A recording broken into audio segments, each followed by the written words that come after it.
Assalamu alaikum. I pray this finds you well and blessed. Welcome back to my series, and today we continue exploring the Asian side of Istanbul with a beautiful village called Kuzguncuk, a place of colourful houses, of beautiful coffee shops, and a really important piece of the Ottoman social puzzle. So when I was researching for today's video, I thought it was all going to be on one particular theme, which is to do with multiculturalism and the Ottoman social puzzle, but actually I discovered something really dynamic and exciting, and I can't wait to show it to you. Bismillah, let's explore Kuzguncuk.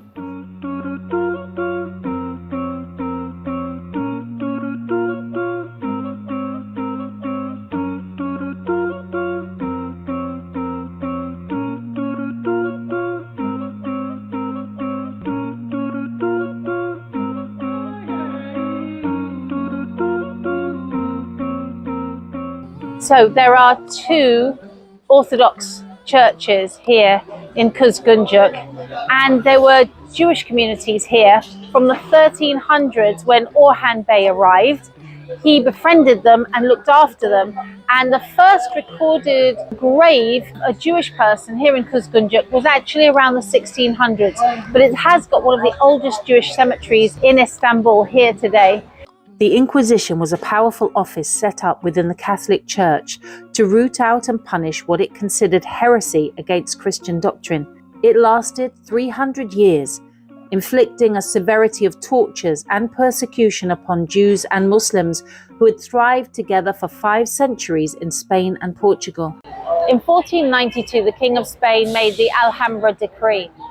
And what did that do? It expelled all of the Jews living in Spain and Portugal from those lands. Bayezid II had an immediate response. He called upon the Turkish Navy to go from the Bosphorus and collect all of the Jews that had been expelled and bring them here to Istanbul, subhanallah. Many settled in Kuzguncuk, and he went further. He stated that these people were voluntary migrants, which meant they had rights as citizens and could become Ottomans. No one was allowed to refuse them shelter or a stay in their city. The Ottoman Sultan practiced Islamic tolerance for people of the book, whilst socially seeing the benefit of the refugees as a blessing, not a burden on the state. What a lesson to Europe today. Kuzguncuk is the first Jewish settlement in the Asian part of Istanbul.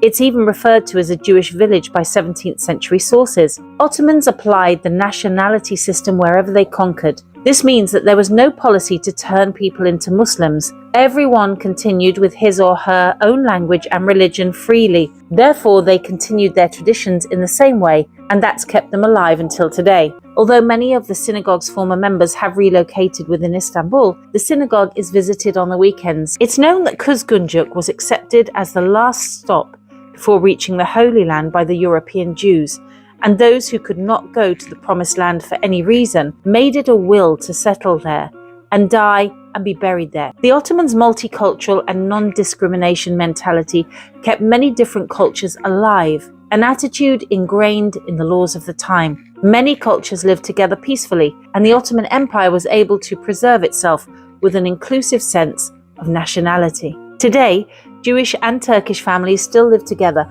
forming a cultural mosaic in this stunning village.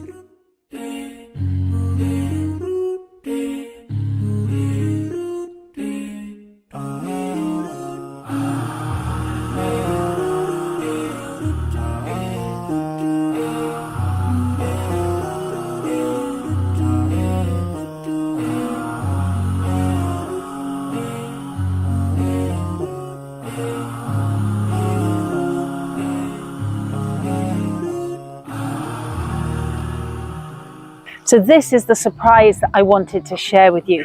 This is the Bostan of Kuzguncuk. And what is a Bostan? Well, it's an urban garden. And for 700 years, the Ottomans were excellent at feeding their inhabitants with hundreds of farms, agricultural centres like this in the city. SubhanAllah, the agricultural experts in medieval Istanbul knew their stuff. They had a mastery of how to use the space around them and a really, really good understanding of the seasons. And did you know, okay, you probably didn't know, Bostan's gardens like this were the third biggest employer of the Ottoman state for cities. Underneath, what was number one? Coffee shops and barbers. When you come to Istanbul and you go to a park, or if you're blessed to come to this Bostan, never stop at the first tier, because these places tend to go up and up and up and get more glorious the higher you go. They just don't stop, subhanallah. It's a bit of a climb, but I made a mistake for many months of just going, okay, couple of tiers, not as grand as London parks, and then all the good stuff, the really spectacular stuff, happens high up in the hills. And that's the story of Istanbul, mashallah. So, like most of the urban gardens here in Istanbul, this one was threatened with closure, this time just 10 years ago, when the local council wanted to build a primary school here. And their neighbours in the neighbourhood, the people of this community, they rallied together and they started a campaign saying, don't take our breath, don't take our gardens. And they won. And today this is a beautiful hub where people meet, the children can play, and it's the centre of a traditional and distinctive community, mashallah.